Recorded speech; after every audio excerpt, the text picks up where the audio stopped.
buenas, bienvenidos a este subprograma Guía de la Recuperación, un programa producido por la institución Hogar Crea Dominicano que tiene por finalidad difundir a través de las redes sociales el sistema empleado en la reeducación de los adictos. Este programa contiene información útil para familias, para jóvenes, para estudiantes y para todo público en general. El tema que vamos a abordar hoy se titula Coadicciones.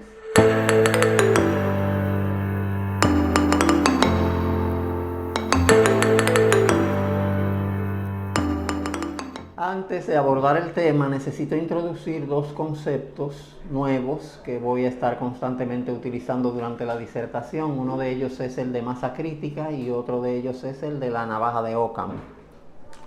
Masa crítica es un concepto que se utiliza en psicología social, que estudia el comportamiento de las masas.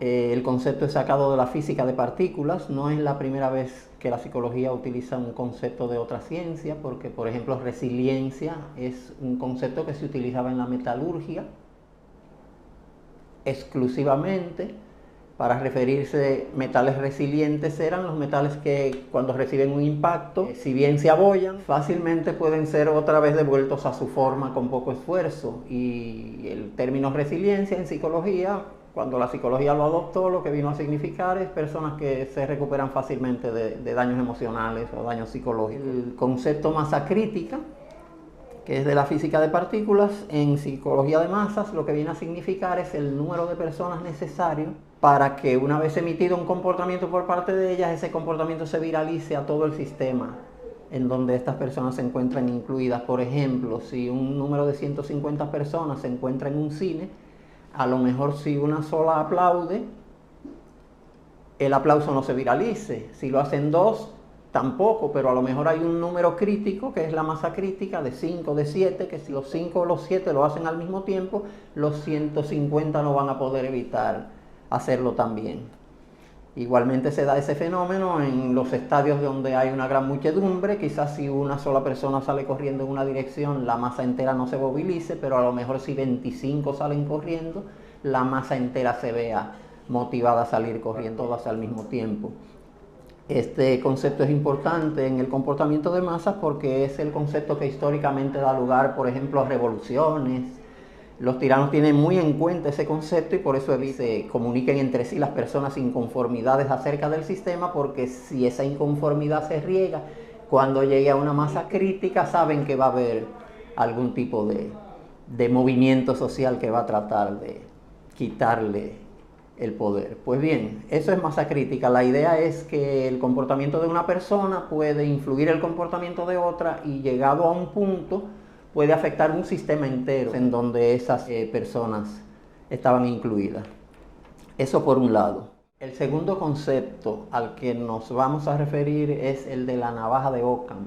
La navaja de Occam es una propuesta de la filosofía para simplificar las explicaciones de determinadas propuestas teóricas. Lo que viene a decir más o menos es que en igualdad de condiciones es innecesario multiplicar los entes cuando ya uno tiene una serie de variables que explican perfectamente un fenómeno. Es decir, que si usted puede explicar un fenómeno con 2 o 3 variables, no es necesario incluir 30 para magnificar la importancia que ese problema tiene. O que entre 2 explicaciones la más sencilla sería la más correcta. 2 explicaciones que igualmente clarifiquen un determinado fenómeno. Para elegir cualquiera de ellas, la más sencilla sería la más correcta. Puedo poner un ejemplo simple. Hace poco resumimos el libro de Terence Gorski, Sobriedad, una guía para prevención de recaída. Fíjense que llegó un momento en que él planteó como propuesta de su teoría 6 señales de alerta que eran indicadores de recaída. Y hasta ahí tenía ya construido un modelo perfectamente elegante, perfectamente explicable de la situación y perfectamente funcional. Sin embargo, no utilizó la navaja de Occam, sino que prefirió multiplicar por 6 cada una de esas variables y entregó 37 señales de alerta como si fueran cosas diferentes, cuando las 31 que seguían se derivaban automáticamente por razonamiento como corolario de las primeras 6.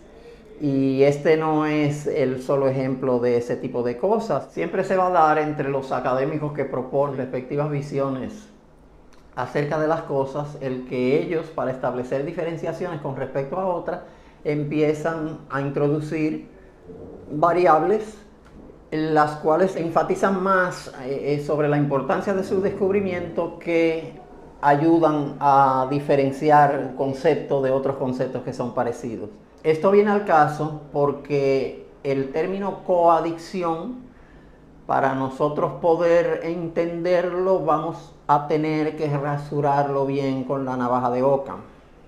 Porque si usted es estudiante de psicología y está apasionado con este tema de las adicciones, cuando llega a ese punto de las coadicciones, nunca se entiende muy bien de qué manera el prefijo co, hacia dónde empuja el prefijo co la significación de la palabra adicción, si es que lo acompaña, si es que van en paralelo, si es que se desprende la una de la otra, si es que tienen algún tipo de relación, si es que son familias, no se entiende perfectamente. Y cuando a usted le hablan de coadicciones, como que es algo diferente de la adicción, lo que pretende como estudiante es que le muestren una tabla de cosas bien definidas, con indicadores bien claros que le permitan diferenciarlo de cualquier otro patrón de conducta desviado que se le pueda parecer, y eso tampoco lo va a encontrar. Por eso es uno de los conceptos más confusos a la hora de tener que abordarlo y a la hora de tener que estudiarlo, al que pudiéramos pasarle la navaja de Occam por las razones que ahora vamos a ver.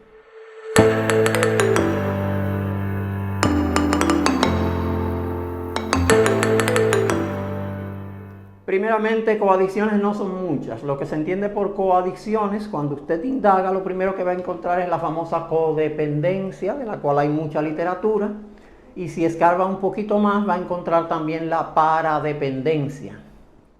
La codependencia se la van a definir como el familiar que se vuelve adicto al adicto y que por causa de esa obsesión con el adicto descuida su propia vida. Y la paradependencia se va a entender dentro del sistema familiar como el efecto que la codependencia va a tener en los otros familiares que quedan completamente descuidados, sencillamente porque la atención el codependiente se le está prestando 100% al adicto. Lo importante de lo que estoy diciendo es que ni el término codependencia ni el término paradependencia tienen necesariamente que estar relacionados a una adicción, sino que de donde parten los vocablos es del concepto de interdependencia, que es el equilibrio en las relaciones. O sea, en la naturaleza todos los individuos que forman parte de ella son interdependientes. Significa que el comportamiento de uno afecta al comportamiento de los otros, y que si uno de los individuos desaparece, por ejemplo las abejas, es muy probable que todo el sistema ecológico se vea afectado. Esa interdependencia, que significa equilibrio en el dar y en el recibir, es lo normal. Y luego, cuando se habla de codependencia y paradependencia, se está hablando de relaciones disfuncionales en el dar y el recibir. Es decir, relaciones que o generan demasiada ganancia de un lado y demasiado pérdida de otro, o que generan pérdida de los dos lados, o que no generan ninguna ganancia. Por ejemplo, y a eso viene el concepto de la navaja de Occam, el término codependencia, por ejemplo, que es una relación disfuncional entre dos o más personas, no necesariamente tienen que ser familia, ni necesariamente tiene que estar relacionado con que haya un problema de adicción en la familia. Fue trabajado desde 1960 por un psicólogo llamado Karpman. Él ofreció su modelo teórico del triángulo dramático de Karpman, en donde los roles se intercambian entre los que participan en el triángulo dramático, y los roles que él propone para que se entienda la situación de correlación disfuncional que genera esta situación son los roles de salvador, perseguidor y víctima. El salvador o el que quiere jugar al salvador es la persona que se va a desvivir por la víctima. Y en ese querer desvivirse por salvar a la víctima, se entromete mucho en la vida de la víctima y descuida su propia vida. Y por este mismo hecho convierte eventualmente a la víctima en perseguidora, la cual va a empezar a hacerle muchísimos reproches. Y el mismo Salvador se convierte en víctima y luego él se convierte en perseguidor cuando empieza también a hacerle reclamos y reproches acerca de lo mucho que está dando y lo poco que está recibiendo, convirtiendo a la otra persona de nuevo en víctima y entonces vuelve de nuevo a ser el Salvador. Cartman describió este triángulo y este es el triángulo de la codependencia en el que el Salvador se vuelve perseguidor y luego se vuelve víctima. Y esos roles se intercambian entre todos los que participan y no necesariamente tiene que haber una adicción presente para que esto tenga que llamarse coadicción, sino que es una situación que se da en un trabajo, en una familia o en cualquier sistema de personas que estén en relación, porque siempre va a haber personas que su manera de presentarse ante los demás, lo que ellos entienden que es la manera apropiada de vincularse con los otros, tenga un determinado estilo, que puede ser el del Salvador.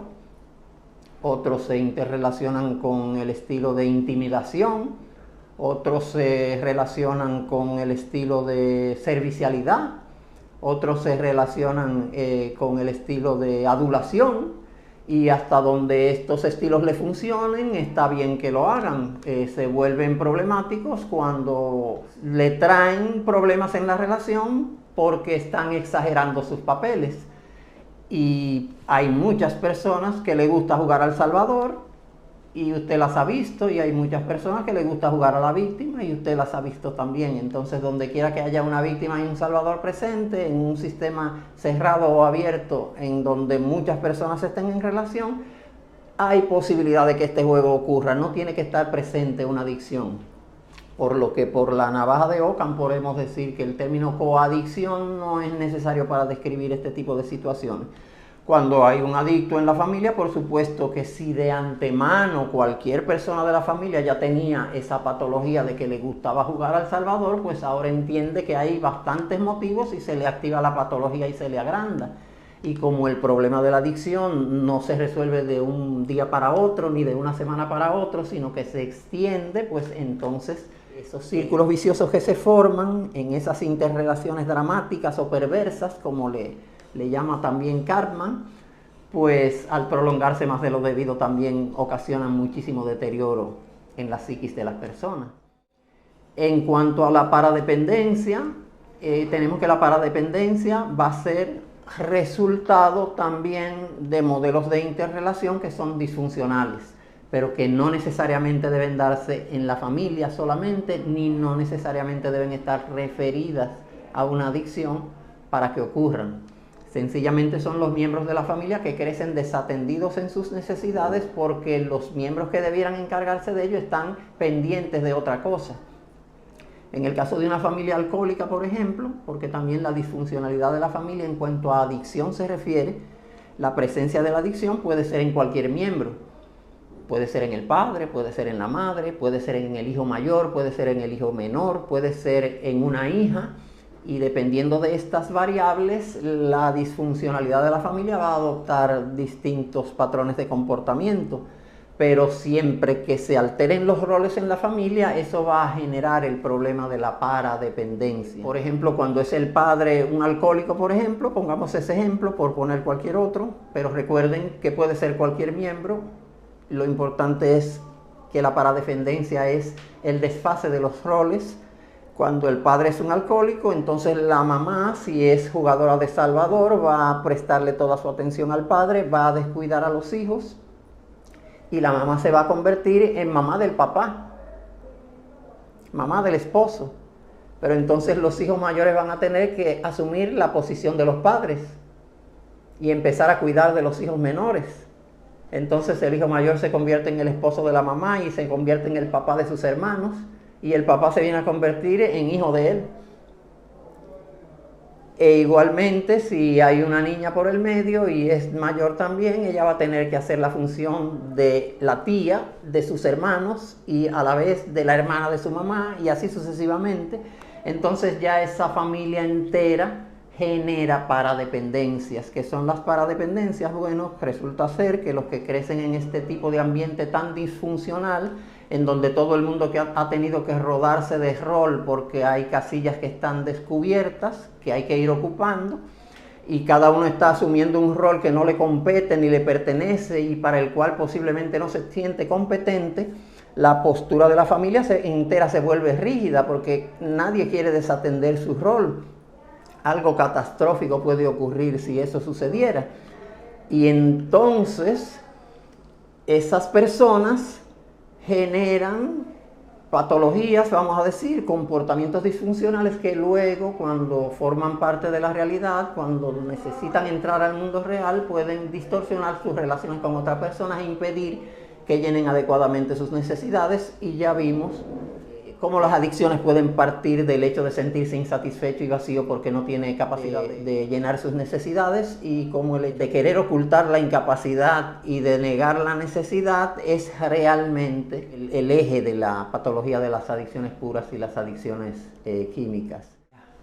Entre estas posibles paradependencias, las que podemos encontrar en los libros, le van a hablar del posible niño payaso, o sea, una de las probabilidades de comportamientos que luego se van a manifestar como disfuncionales cuando el individuo tenga que ingresar a participar de lleno dentro de la realidad. El niño payaso es el niño que siente tal tensión en el ambiente que en base a ocurrencias logra hacer que las personas se rían, y con eso aligera la tensión y con eso alivia su propio miedo, el miedo que le genera el ver que en el ambiente hay tanta carga de tensión.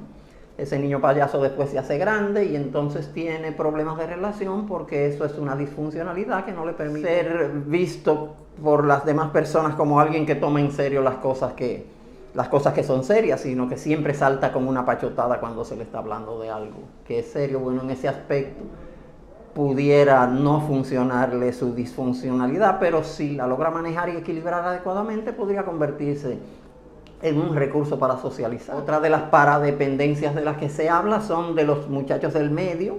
Los muchachos del medio, entre estos se van a encontrar dos tipos de disfuncionalidades, o sea, o se vuelven muy ensimismados y muy reservados, prácticamente autistas, y entonces ahí, si crecen con ese problema, van a tener también dificultades con la relación y dificultades para llenar sus necesidades en el mundo real. O se vuelven personas que se accidentan fácilmente. A ese fenómeno se le llama accidentalidad, o sea, el niño que entiende que la única manera de poder recuperar la atención perdida de sus padres es accidentándose. No que lo haga deliberadamente, pero cualquiera de nosotros también es típico, por ejemplo, en los enamorados cuando lo dejan, que piensan, bueno, si me atropellara un camión y de repente le dijeran que yo estoy en el hospital, a lo mejor vuelve y me visita. Bueno, ya vimos en las adicciones puras lo fácil que es instalar una reserva comportamental que luego se ejecuta bajo situaciones de mucha tensión como forma de liberar la carga. Bueno, eso le pasa a ese tipo de niños. De repente piensan que si se accidentaran podrían ganar de nuevo la atención de sus padres, y efectivamente tarde o temprano se rompen un brazo, se caen por la escalera, algo les pasa, y entonces esa es la estrategia que han desarrollado para volver a conseguir, aunque sea momentáneamente, la atención que perdieron de sus padres. Por otra parte, esos niños adultos que han tenido que ocupar la posición de los padres que están envueltos en su rollo de su codependencia, esos niños adultos sí se van a convertir en personas con esa patología de salvador. O sea, son las personas que van a creer que el mundo camina porque ellos lo empujan, y constantemente van a estar pendientes de las necesidades de los otros para querer resolvérselas, y esa va a ser su manera de vincularse, que si la logran manejar no tiene ningún problema, pero que si invade el territorio de los otros y empieza a querer ayudarlos sin que se lo pidan, que es la patología en sí, que quiere prestar ayuda sin que se lo pidan, y entonces lo que hace es entrometerse, y el otro tolera hasta que en un momento dado ya entiende que el otro se pasó de la raya, y entonces ahí es que se intercambian los papeles de perseguidor. Pero si encuentra a quien le complemente la patología, se meten en un rollo disfuncional parecido a la repetición de los comportamientos de las adicciones, que para cortarlo, los que participan tienen que tomar conciencia de que no están haciendo las cosas adecuadamente. Entonces, lo que quiero decir aquí es eso. No es necesario fabricar el término adicciones para meter estas cosas ahí, porque estas cosas se dan por sí mismas como maneras de relacionarse que son inadecuadas, independientemente de que haya un adicto o no. O sea, en el ejemplo que puse del padre alcohólico, puedo quitar el término alcohólico y poner, bueno, que el padre es infiel o que el padre ya se cansó del matrimonio y no encuentra cómo decirle a la mamá que se quiere divorciar de ella, y entonces ella ya se está dando cuenta de que eso está ocurriendo y cae en la situación de la persecución. Eso también pudiera generar las paradependencias. Ese era el aclarando acerca de las coadicciones, y por eso introdujo el término la navaja de Ockham. Si limpiamos el asunto, vemos que no es necesario fabricar un término para explicar cosas que ya están explicadas y que se entienden perfectamente desde otros puntos de vista en los que no hay que meter a la adicción en el medio. De la adicción ya la hemos definido exhaustivamente y dimos indicadores muy claros. Si usted tiene un patrón de conducta repetitivo, si ese patrón de conducta en relación a las consecuencias negativas que va generando, en vez de irse reduciendo, lo que se va es incrementando, entonces ya usted tiene uno de los indicadores, un patrón de conducta que se repite a pesar de que las consecuencias no son positivas, son negativas. Eso es raro. Y el segundo indicador es que en el patrón de conducta usted siempre va a observar, en principio, o la ocultación de una incapacidad o la negación de una necesidad. Por ejemplo, en los celulares, usted ve que lo que el individuo cree que está haciendo es llenando su necesidad de relacionarse. Pero cuando usted ve la situación de fuera, todo el mundo ensimismado en su celular y la familia entera sin comunicarse, se da cuenta de lo que en realidad está ocurriendo es que están negando la necesidad de relacionarse, y eso ya es un indicador. Si se junta con el otro, ahí tiene una adicción. Bien.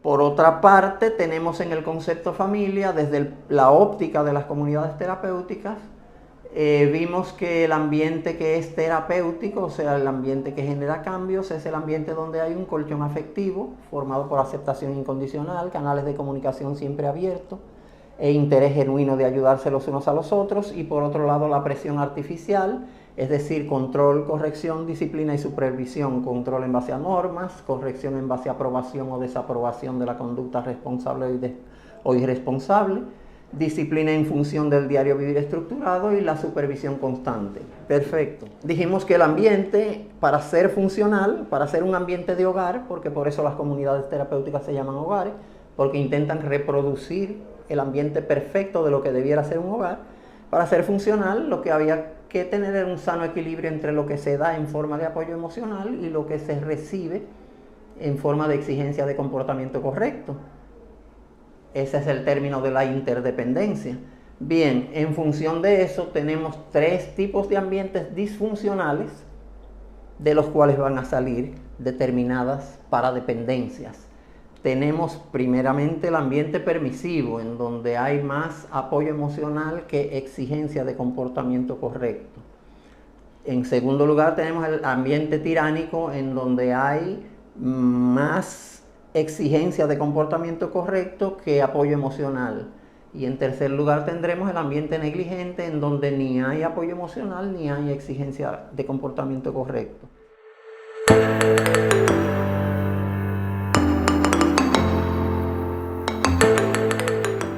El ambiente permisivo va a generar lo que se llama la toxicomanía neurótica. Toxicomanía no porque tenga que ver con sustancias, sino un comportamiento tóxico. Eso es una paradependencia. La toxicomanía neurótica consiste en que en un ambiente permisivo el papá y la mamá no se ponen de acuerdo en cuáles son los sistemas apropiados de corrección, y se van a dar estas situaciones en que la mamá sanciona al niño, viene el papá y le quita la sanción, o viceversa, el papá es el que sanciona al niño, pero los niños ya saben que si van donde la mamá le quita el castigo o intercede, y entonces se crea lo que se llama un triángulo perverso, parecido al de Karpman, pero no es el de Karpman. En este triángulo perverso lo que sucede es que unos parientes se alían en contra de otros y esas alianzas se van rotando, es decir, desde que los niños ven la situación entre papá y mamá, lo que la utilizan es para su provecho. El papá y la mamá compiten por el cariño de los niños y entonces están en condiciones también de dejarse manipular. Y cuando papá me sanciona, yo voy donde mamá, y cuando mamá es la que me trae problemas, yo voy donde papá y los manipulo y les miento y los hago sentir culpables. y luego ese tipo de comportamiento lo llevo a la comunidad y ahí me va a traer una serie de conflictos que pueden generar el que yo no llene apropiadamente mis necesidades. Recordemos que ahí es donde se va a convertir en adicción y tenga entonces que utilizar el recurso de evadir mi dolor emocional distrayéndome con una patología de comportamiento adictivo o con una sustancia. Entonces esta es la toxicomanía neurótica que proviene de los ambientes permisivos.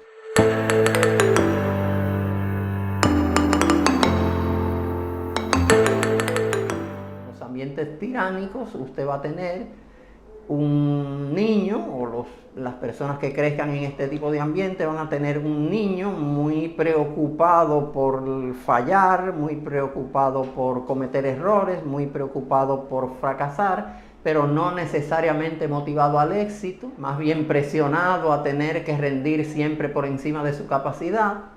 Y entonces este muchacho, cuando sale a la comunidad, empieza siendo muy formalito, empieza vistiéndose bien, empieza sacando buenas notas, pero sucede que esa misma rigidez, esa tensión que le ha creado su ambiente, lo vuelve excesivamente frágil. Entonces cualquier situacióncita que represente para él un trauma, lo va a resquebrajar, que la novia lo dejó, que un amigo le hizo pasar una vergüenza, que en la clase alguien se rió de él. Cualquier situacióncita, por pequeña que sea, es susceptible de causarle un desmoronamiento total de toda su personalidad. Y ahí usted va a ver que esa persona que era tan excelente, que se vestía tan bien, que sacaba tan buenas notas, está ahora sacando malas notas, vistiéndose mal, está convertido en todo un charlatán y se va a preguntar qué es lo que ha pasado. Bueno, es la consecuencia del ambiente en que ha crecido y la manera en que no ha podido asimilar los aprendizajes que se le han inculcado, porque hay una carencia afectiva que él no ha podido llenar y en un momento dado de su vida lo tira todo por la borda porque tiene que llenar una necesidad. Esta es la toxicomanía traumática, o sea, el individuo que se va a traumar fácilmente debido a la rigidez que no le ha dado flexibilidad para aceptar situaciones conflictivas en la vida.